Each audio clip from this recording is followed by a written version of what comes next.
Alô, todo mundo que está nos ouvindo. Estamos agora aqui com a nossa querida professora doutora Valéria Petri, que vai nos falar sobre doenças negligenciadas. Que são doenças negligenciadas? Aquelas doenças que não são muito consideradas durante o diagnóstico e tratamento pelos serviços públicos e são meio esquecidas, né, pelo público em geral.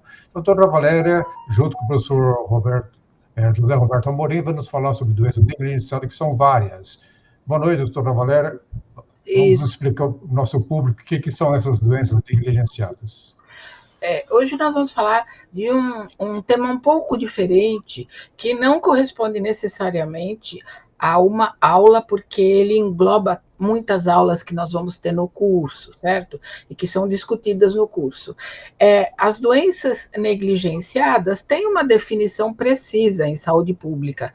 Elas são consideradas aquelas que são epidêmicas e têm uma natureza transmissível e que são pouco, vamos dizer, cultivadas no ensino médico, né? E são pouco celebradas depois, porque elas se tornam ou banais, as pessoas acham que não tem tanta importância, ou então elas não são sequer conhecidas.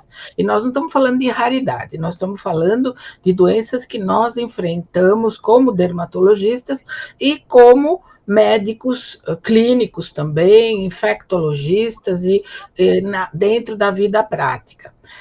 Zé Roberto, quais são as doenças que você considera que são negligenciadas pela atividade profissional em geral, médica e de saúde pública? Uma das doenças que são negligenciadas em saúde pública é a tuberculose. A tuberculose, né, sobretudo a tuberculose cutânea, é uma doença negligenciada. A hanseníase também é uma doença negligenciada. A leishmaniose, eu consideraria também a leishmaniose. É uma doença que é endêmica no Brasil e ainda é uma doença negligenciada, entre tantas outras doenças infecto-contagiosas que a gente tem no nosso meio. Malária também? A malária também, né? A gente precisa ter em mente que a malária foi a doença que mais dizimou a população, o homem desde o surgimento do homem. Mais do que guerra, mais do que fome, mais do que peste, o que mais matou a humanidade foi a malária. E a doença de Chagas? Eu não entendi, professora. Doença de Chagas. Doença de Chagas também é uma doença que a gente nem às vezes pensa quando a gente vai fazer o exame clínico, né, no paciente. É uma doença ainda endêmica no Brasil e é uma doença que tem uma comorbidade muito grande, né?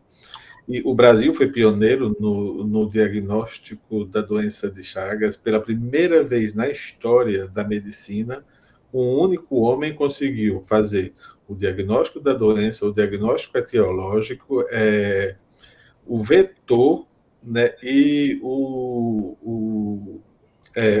reservatório. Ele só não descobriu a cura, né? Isso em 1906, e a gente ainda não tem a cura para a doença de Chagas.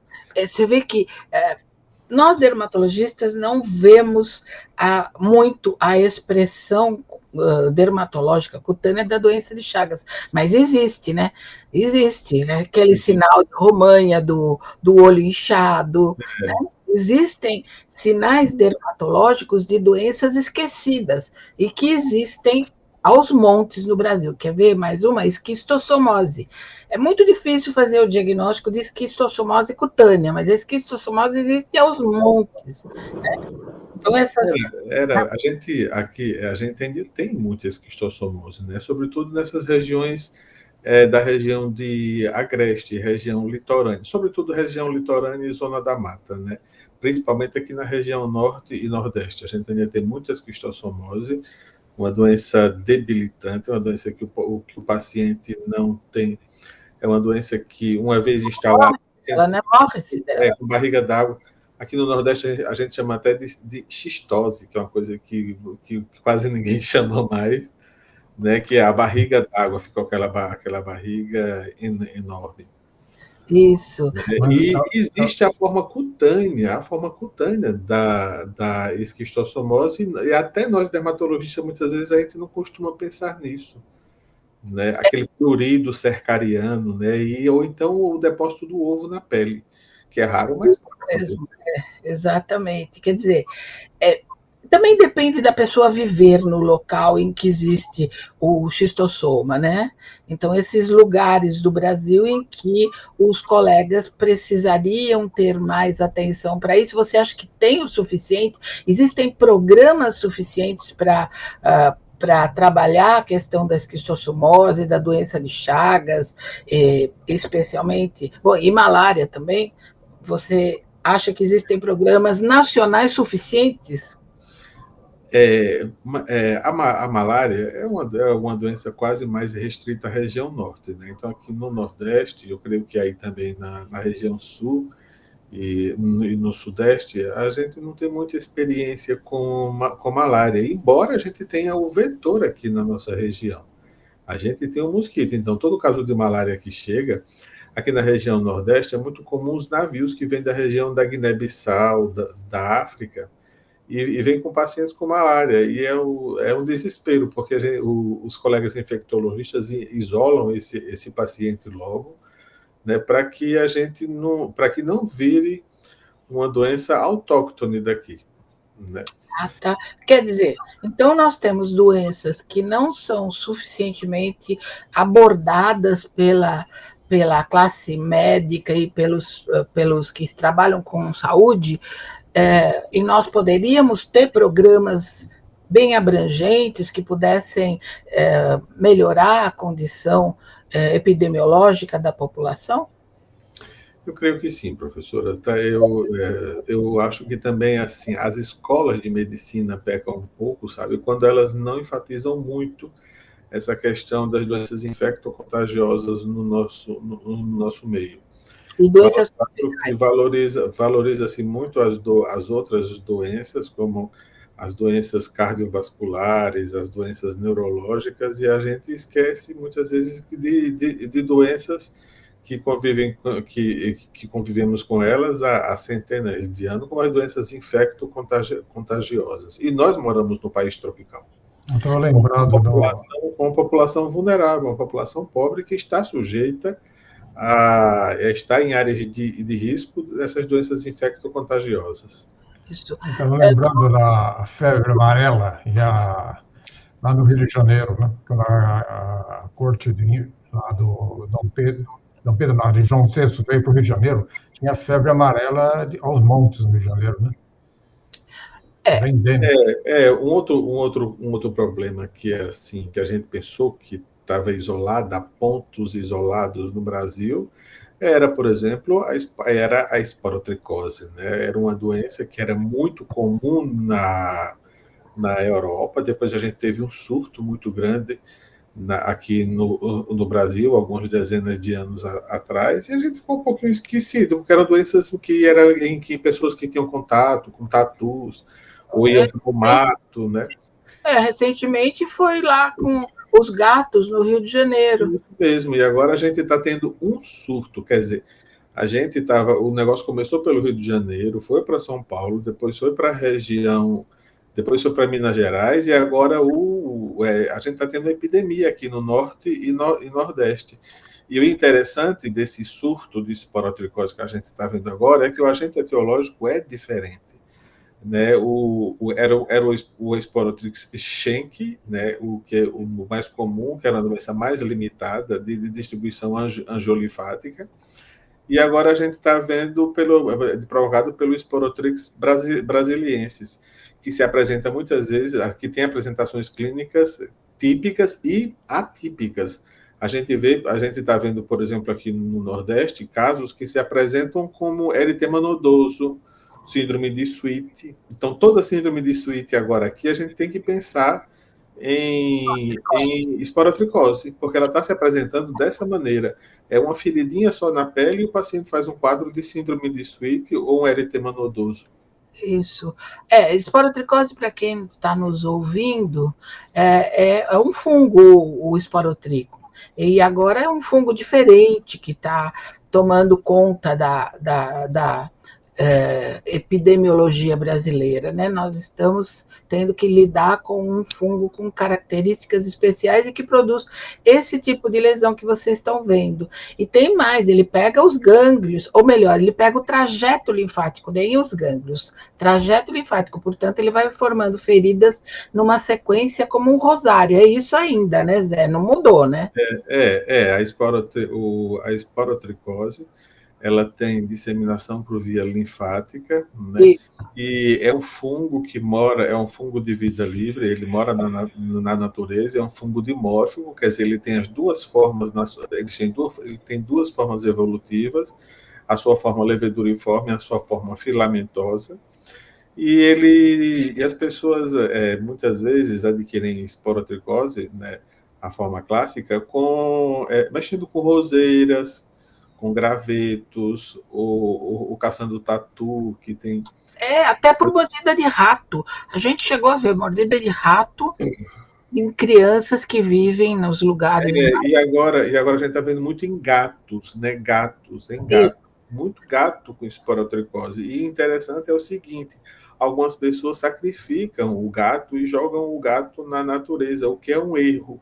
O gato tem que ser incinerado. Se você joga o gato na natureza ou enterra o gato, você está simplesmente cultivando o fungo. Então, o gato tem que ser incinerado, ele tem que ser queimado, né? A intenção também de falar da esporotricose é chamar a atenção para o fato de que doença negligenciada é também doença tropical, doença própria do Brasil e das regiões tropicais. Então, vamos lá, nós vamos ter esse tipo de fungo e outros que também causam problemas graves. Um deles, que eu estive pensando esses dias, porque foi uma tese defendida por um colega nosso, Ziadir Coutinho, eu estava nessa banca, era sobre a mortalidade de homens jovens produtivos por paracoccidioides brasilienses. Ninguém precisa conhecer os fungos, os nomes complicados, nomes em latim, tudo isso, mas precisa saber que existe um conjunto de doenças produzidas por fungos que são as micoses profundas, e elas serão abordadas numa aula especial do curso que nós estamos montando e que vai ser difundido para todos os interessados. Então, as micoses profundas também são doenças negligenciadas. São todas elas, Zé Roberto? Eu creio que sim, porque são doenças de difícil até diagnóstico. Assim, é difícil muitas vezes a gente até pensar, se você não estiver pensando se você não estiver numa área endêmica ou não estiver num ambiente de ensino, muitas vezes é difícil a gente fazer o diagnóstico. Eu mesmo, né? Eu já errei várias vezes diagnóstico de paracoccidioidomicose, porque eu achava que era uma coisa e era outra, né? Uma vez eu achei que era câncer de pele, outra vez eu achei que era cromomicose, 2 vezes eu achei que fosse cromomicose e era tudo paracoccidioidomicose. Né? Então, essas doenças negligenciadas, mesmo que elas não estejam bem enquadradas como doenças negligenciadas tecnicamente, mas eu acho que estão, seriam tuberculose cutânea, cromomicose, paracoccidioidomicose, leishmaniose, que já não é mais micose, já seria um outro parasita. Que parasita é esse? Um monte de parasitas, são protozoários, né? Não? É verdade. E assim, são doenças, professores, que muitas vezes é o infectologista que aborda, mas são doenças que, por ter manifestação na pele, muitas vezes é o dermatologista que chega primeiro, é o dermatologista que é o primeiro procurado para aquele caso. Né? Então, a gente faz o diagnóstico e muitas vezes a gente encaminha o paciente para o infectologista fazer seguimento, como, por exemplo, eu poderia citar a criptococose, a histoplasmose também, histoplasmose, né? A criptococose, a histoplasmose. Então, Aí o é que dermatologista faz o diagnóstico e encaminha para o colega infecto fazer o tratamento. E são é, doenças de notificação, né? Também são isso, doenças de notificação obrigatória. isso, notificação Eu compulsória. gostaria, eu gostaria de chamar a atenção só no caso da esporotricose, que a esporotricose é uma doença muitas vezes limitada, sabe? Mas que a associação entre esporotricose e HIV é uma associação infeliz com alta mortalidade. Pois é, quando baixa a imunidade, em função, por exemplo, do HIV e de outras necessidades, como tomar muita medicação imunossupressora, aí essas doenças se tornam extremamente agressivas, né? Então, se num E, indivíduo rígido, num indivíduo que está bem de saúde, a doença pode aparecer e ficar limitada. Então, veja, eu acho que nós, dermatologistas, lidamos muito com as micoses profundas, tanto que quando a gente se dedica, e eu trabalho numa área, sempre trabalhei numa área de doenças infectoparasitárias, a gente se apaixona, porque você começa a estudar em profundidade tudo isso e você está vendo ali, o Brasil ali, aquela quantidade de doenças que a gente precisa distinguir uma da outra, e mais, a criptococose que você está falando, ela pode não ter manifestação dermatológica, mas uma pessoa que entrar no pronto-socorro, tiver uma dor de cabeça muito intensa, e estiver tomando corticoide em quantidade, cortisona, ou tiver HIV, e tiver ao mesmo tempo uma ferida, tem que pesquisar esse fungo no líquor, ou seja, no líquido cefalorraquidiano. Vai sair uma gelatina daí, que é uma quantidade enorme de fungos. Então, veja, o dermatologista lida com isso há muitos séculos, há muito tempo, com as micoses profundas, que será um tema que a gente vai abordar. é interessante que eu sou professor da Universidade Federal de Alagoas.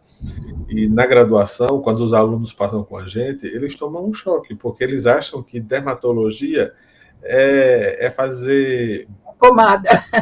pomada, é fazer preenchimento de toxina botulínica e passar corticoide para todo mundo, né? Isso é, o preenchimento e toxina são coisas de 30 anos para cá, né? Antes nem se sonhava com isso, e se passou da parte mais cruel da dermatologia para a parte mais simples e mais suave, né? Mas seria aquela assim, vamos agora brincar, né? Não é assim. A nossa vida é carregada de doenças que são profundamente, vamos dizer, necessitadas de estudo para valer, porque só micose profunda já toma da gente uma vida. Eu tive que falar sobre micoses profundas na minha livre docência, eu fiquei 4 horas escrevendo e ainda faltou coisa.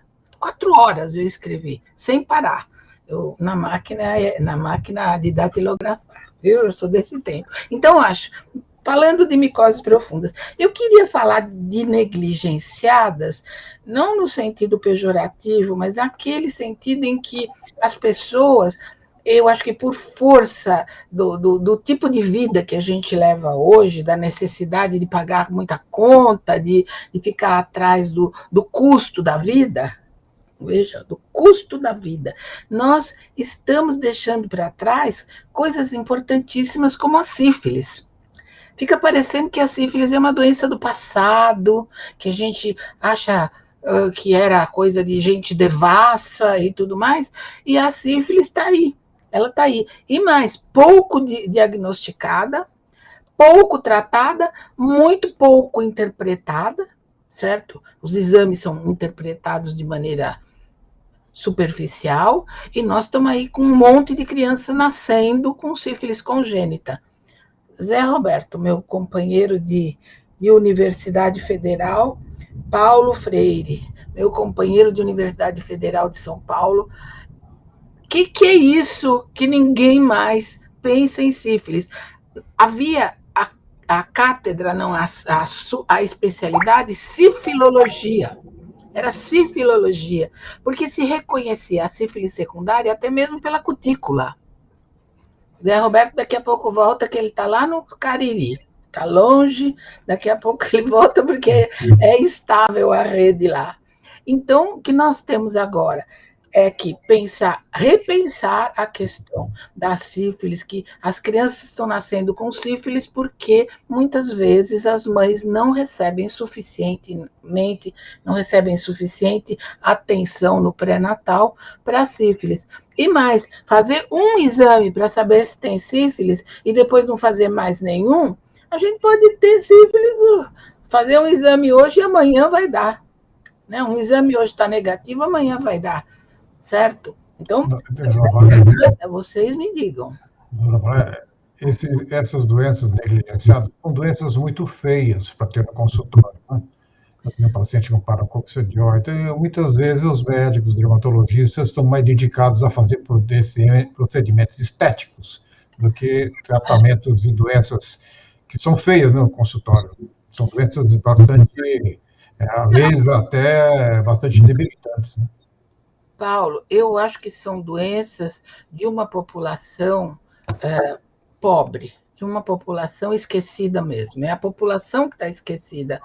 Porque as pessoas que se dirigem a um consultório de dermatologia porque vão tratar da sua estética, elas não são dessa população. A população que nós estamos focalizando aqui é aquela que realmente vive no trabalho duro da vida, como acontece com quem tem paracoccidioidomicose, com quem tem as doenças tropicais graves. Então, são pessoas que vivem no meio do mato, às vezes, ou nas cidades onde existe... não precisa ir longe, nós podemos falar dos lugares que estão sendo desmatados.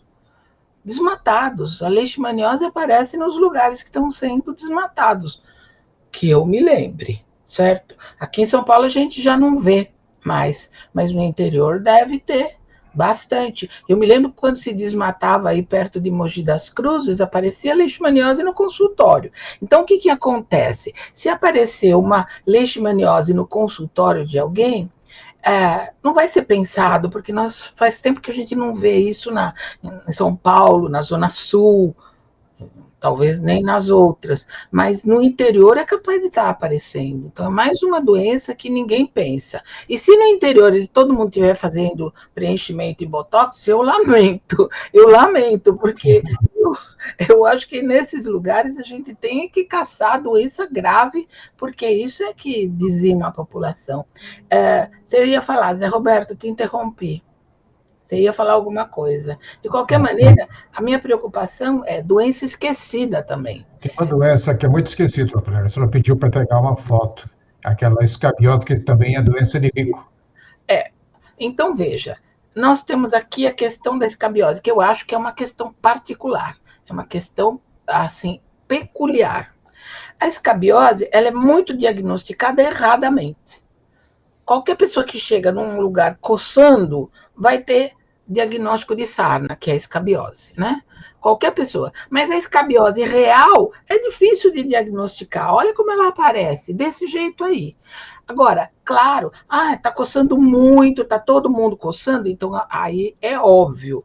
Mas escabiose ou sarna em pessoa de higiene, muita higiene e muito cuidado consigo, é difícil diagnosticar.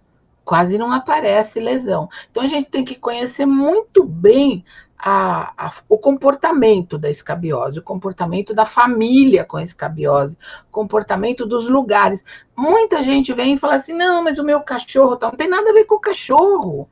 Não, mas a empregada, não tem nada a ver com isso.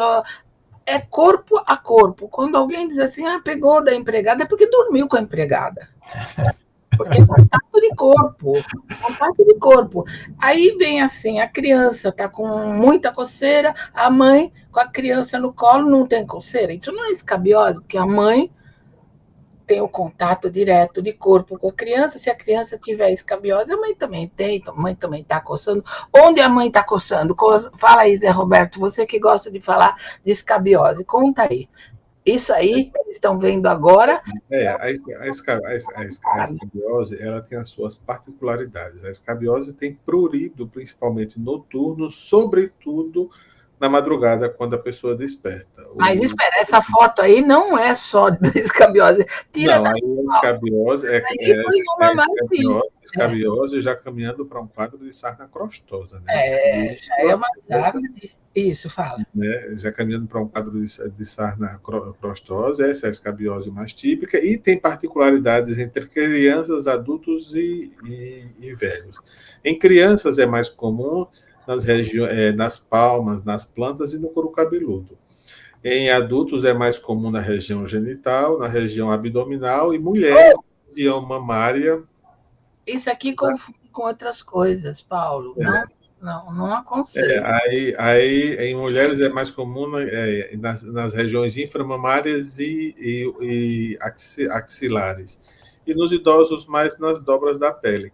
E eu já passei algumas vezes batido no diagnóstico de escabiose, porque em pacientes com síndrome de Down, muitas vezes se apresenta de um jeito diferente. E para fazer o diagnóstico de escabiose, eu digo, está suspeitando que a criança está com escabiose, examine a mãe. Está suspeitando que a mulher está com escabiose, examine o homem, o marido.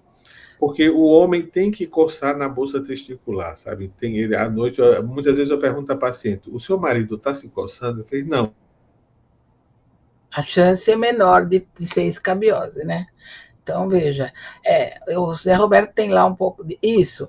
A chance de ser escabiose é maior quando esses locais preferenciais são atingidos. Quando a coceira é noturna, quando a pessoa coça depois de sair do banho quente, também tem isso. E aí precisa ser um diagnóstico de epidemia familiar. Né? Não dá para tratar um caso só na família. Não, tem que tratar a família e todos os contactantes da família. A família da namorada, a família da empregada, a família da avó. Né? Então, todo mundo que está morando dentro de casa tem que... os comunicantes extradomiciliares também. E uma coisa muito importante é que tem que tratar a família toda. E sobre a escabiose, a gente tem surtos a cada 10 anos aproximadamente de escabiose. Eu trabalho no semiárido alagoano e eu tô com um povoado aqui, onde eu trabalho, que a gente está passando por um surto de escabiose. Está muito difícil tratar, porque todo o povoado está com escabiose. Então, aí veja, aí tem lógica você falar em pensar em escabiose para cada paciente que vem se queixar de coceira nesses locais de preferência, né? Mulher em torno do mamilo, na região mamária, nos braços, na face interna dos braços, nas pregas, nos lugares aquecidos, e especialmente durante a noite. Então, isso tudo faz sentido.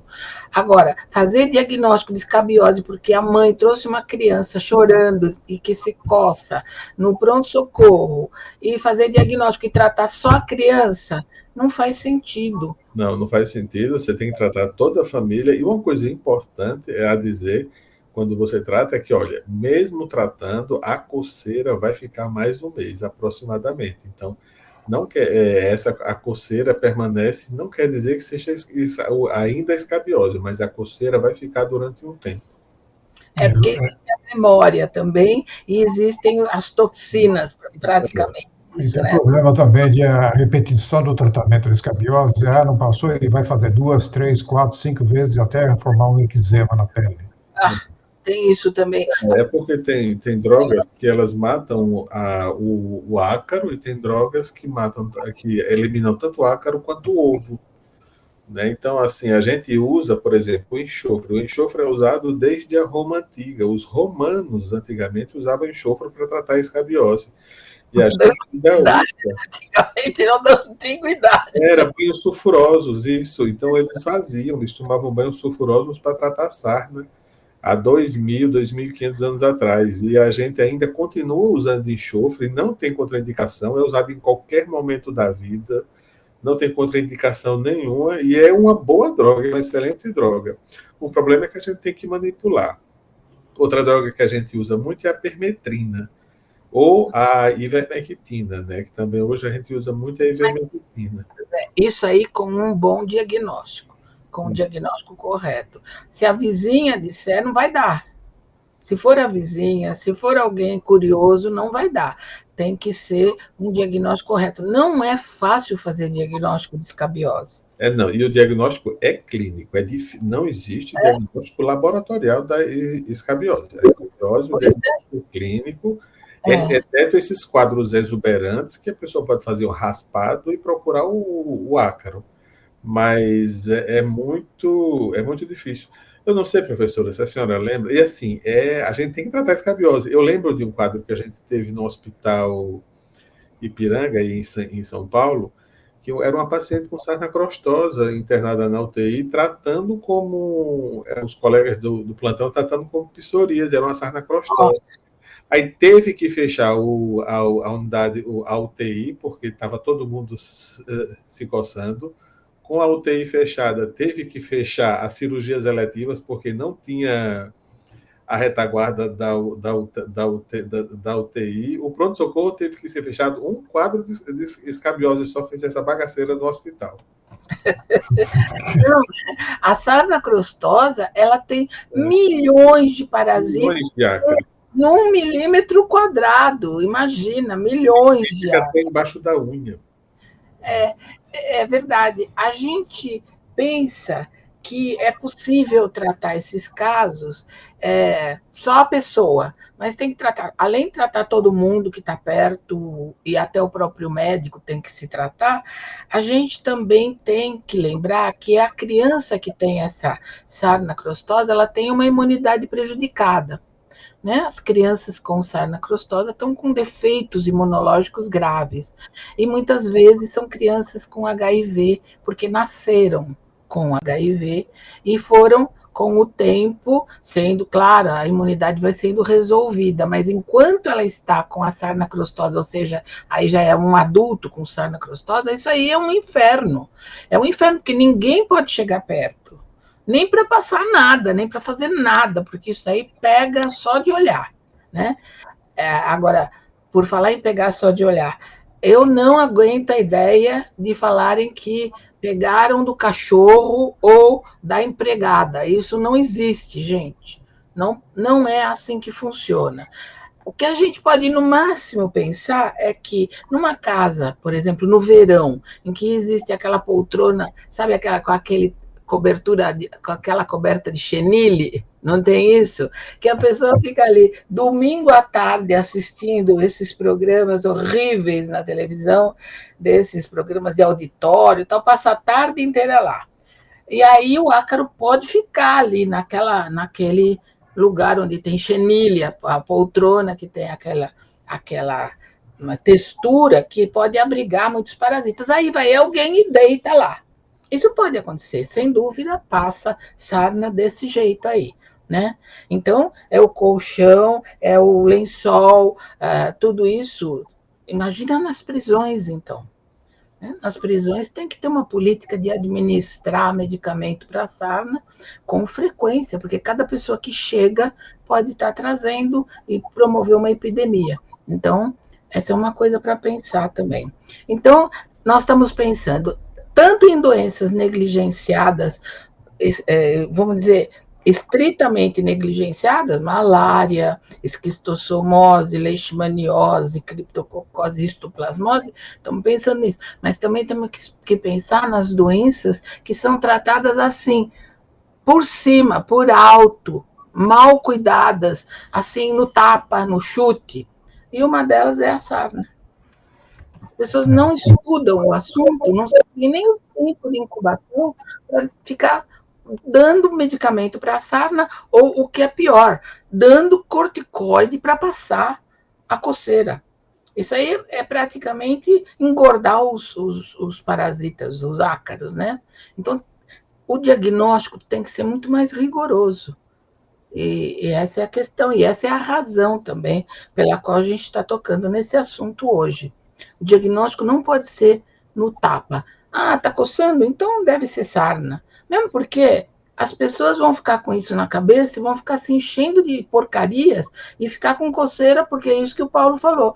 Vão ter eczema. E depois vai ter que tratar o eczema. E tratando o eczema pode ter até outros problemas. Então, não pode ser chute. Dermatologia não é chute, gente. Dermatologia é coisa séria para pensar em profundidade. E esses encontros. Eu tive um caso assim, de um casal, um marido com sarna e a mulher sem sarna. E agora vai falar, bom, se faz o diagnóstico de sarna, tem que ter certeza que é. Senão você pode criar um problema do casal. A mulher vai falar, o Edito pegou sarna onde? O médico fez diagnóstico de sarna. Às vezes não é. Às vezes é um eczema, às vezes é uma atopia. E é confundido com sarna. E cria caso, né, com o casal.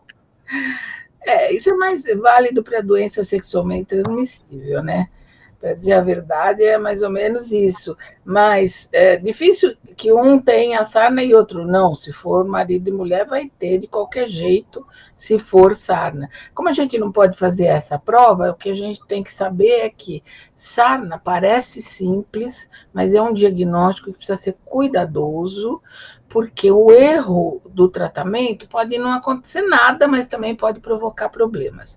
E a segunda questão é a seguinte: nós temos possibilidade de fazer a prevenção caso a gente não tenha certeza que se trata de escabiose. Isso acontece muito com os atópicos, são aqueles que têm alergia a tudo. São pessoas que estão coçando, mas porque são alérgicas, mas também têm facilidade para ter sarna, entende? Isso acontece, são pessoas mais vulneráveis. Aí é que o médico tem que ser muito atento, saber distinguir uma coisa da outra e fazer até mesmo uma prova terapêutica, né? E o que mais você quer acrescentar, Zé Roberto? Eu insisto na questão da sífilis, hein? Nós estamos deixando passar muita sífilis.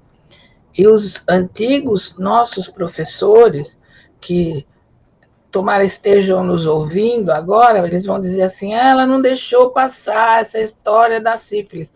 É importante pensar sifiliticamente.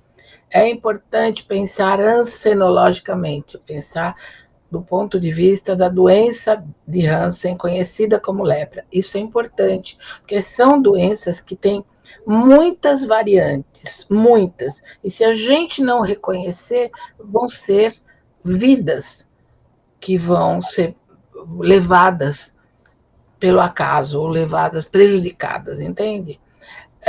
Tem que pensar em 3 situações, talvez mais de 3, mas enfim, são situações que confundem os dermatologistas, imagine se não confundem a população, ainda mais agora, que tem a história do macaco, que pode confundir com isso, com aquilo. Então nós temos que pensar em 3 situações: sifiliticamente, hansenologicamente e herpeticamente. Embora todo mundo fale assim, doutora, será que não é herpes? A pessoa não sabe nada sobre o assunto. Então, claro que, como a maioria desconhece as diferenças entre o herpes simples e o herpes zoster, e tem uma vaga ideia, as sugestões de tratamento dos que estão por perto, os amigos e os vizinhos, tudo isso, são muitas. Então, nós temos que ter certeza do diagnóstico e ainda conversar muito com quem está tendo essas manifestações para a gente ter um diagnóstico correto, né? Se eu ouvir você dar uma risadinha, Zé Roberto, o que você estava pensando? Pensando herpeticamente, tem que pensar também lupicamente, porque lúpus também é um grande simulador, né? Essas doenças simulam entre si. Simulam muito. Sífilis é uma doença que simula tudo, sabe? A grande enganadora, né? A grande imitadora, e tem até um aforismo: aquele que conhece a sífilis conhece a medicina, né? Então, a sífilis pode parecer qualquer coisa. A gente aprende que sífilis não coça, mas eu já vi um quadro que a pessoa se coçava desesperadamente e era sífilis. Olha que azar, hein? Sífilis aprendi que não coça. Eu já vi sífilis de todo tipo. Não dá no rosto. Já vi sífilis no rosto, já vi sífilis na boca, já vi sífilis em todo tipo. Então é uma grande imitadora. Quando não souber o que é, pede um VDRL, o que pode ser que seja sífilis. Olha, Zé Roberto, eu vou te dizer. Porque a gente está voltando com força, viu? Mas veja só o que é a modernidade. Quando eu estava na Escola Paulista, no primeiro, segundo, terceiro, durante todo o tempo que eu estive lá até me formar, e durante mais um tempo, sempre que uma pessoa quisesse ser atendida num ambulatório qualquer, neurologia, cardiologia, tudo, precisava de 2 exames. Se fosse mulher, era prevenção de câncer de colo do útero. Tinha que fazer esse exame. Sendo uma mulher digamos, com mais de 18 anos, algo assim, tinha que fazer PPCAG, era prevenção de câncer. Isso era obrigatório. Isso para ser atendido na otorrino, na oftalmo, em qualquer lugar. O outro exame era reações sorológicas para sífilis. Podia passar o Papa João 23 pela triagem, ele fazia o exame de sífilis. Não passava uma pessoa sem fazer esse exame. Sabe quanto se pescava de sífilis com isso? Era só um procedimento simples, era só um exame simples para poder ser admitido no ambulatório e em qualquer lugar da Escola Paulista de Medicina. Pois é, agora, de vez em quando suspeita, faz não sei o quê. Que é isso, gente? Tá cheio de sífilis latente, sífilis que não aparece aí. Tá cheio disso.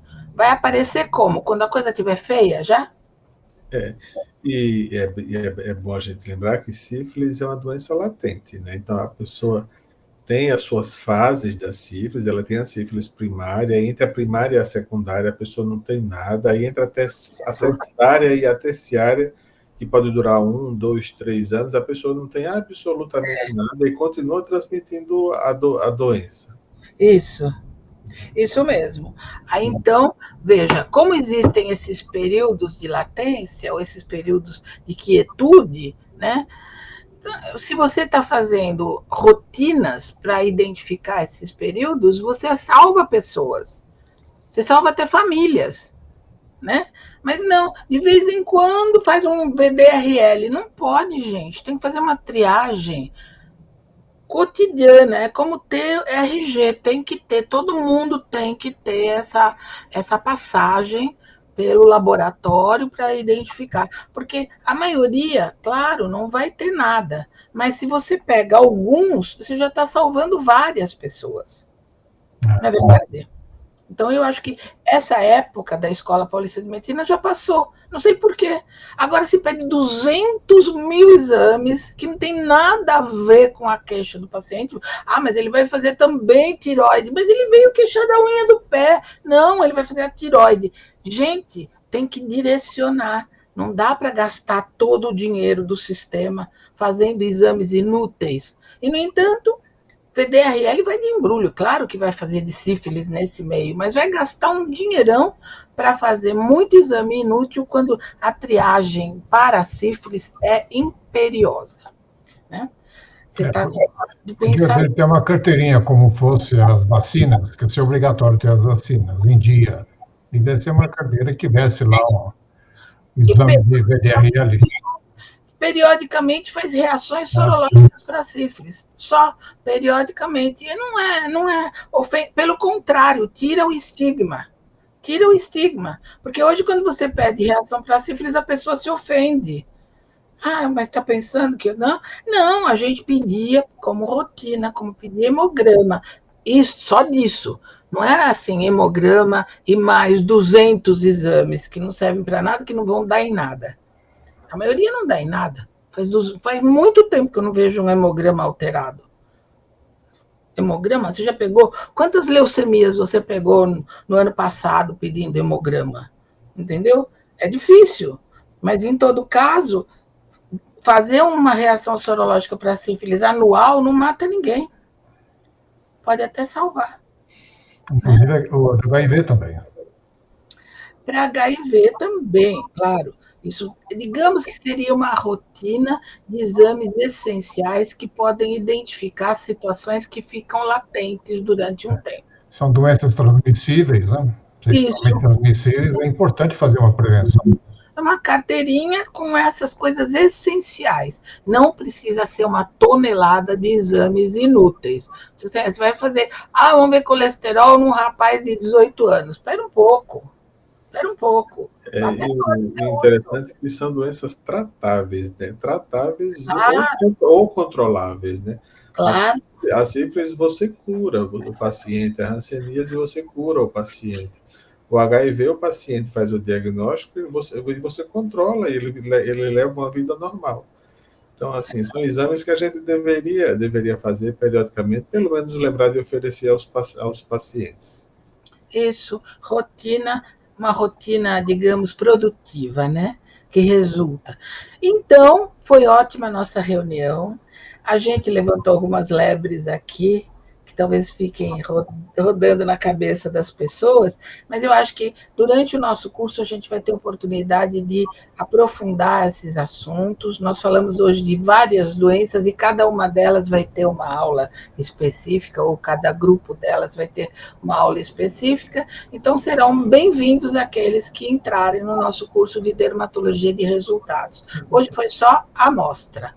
Então, o curso, eu quero falar uma coisa, o curso estará disponível, né? É o Instituto Camilo de Saúde, tem o site do próprio vídeo, e vocês podem fazer não só esse tipo de doença negligenciada, que estão distribuídos em vários temas, como também temas específicos, que são temas de utilidade pública. Esses encontros nós fazemos com a doutora Valéria, com o professor José Amorim, são encontros para utilidade pública, para orientar a população. Não é para ninguém fazer diagnóstico e se automedicar.